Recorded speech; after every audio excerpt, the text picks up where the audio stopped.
Hello everyone, কেমন আছো তোমরা সবাই? চলো আজ তোমাদের নিয়ে যাব আমাদের শীতলা মায়ের মন্দিরে। আজ হচ্ছে আমাদের শীতলা মায়ের পুজো। সবাই একটু মাকে প্রণাম করে নিও, মা যেন সবাইকে ভালো রাখেন, সুস্থ রাখেন। আর এই যে আমি দাঁড়িয়ে, আমার বোন আর ও এখানে সব দাঁড়িয়ে ছিল। আমরা সবাই ওয়েট করছিলাম কখন আমাদের বাড়িতে মা শীতলা আসবেন। আমাদের এখানে নিয়ম আছে। নিয়ম মানে ঠিক না, মানে বাড়িতে বাড়িতে এখানে মাকে নিয়ে যাওয়া হয়।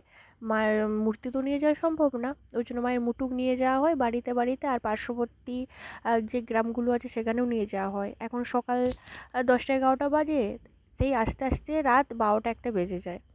এখানে সবাই আমরা প্রণাম করছিলাম।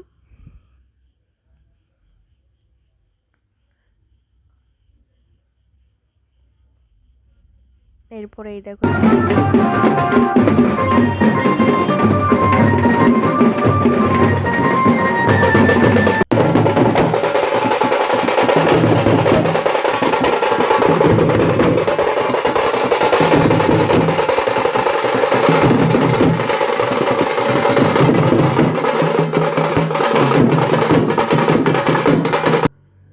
এবার মা চলে যাচ্ছেন অন্য একজনদের বাড়িতে।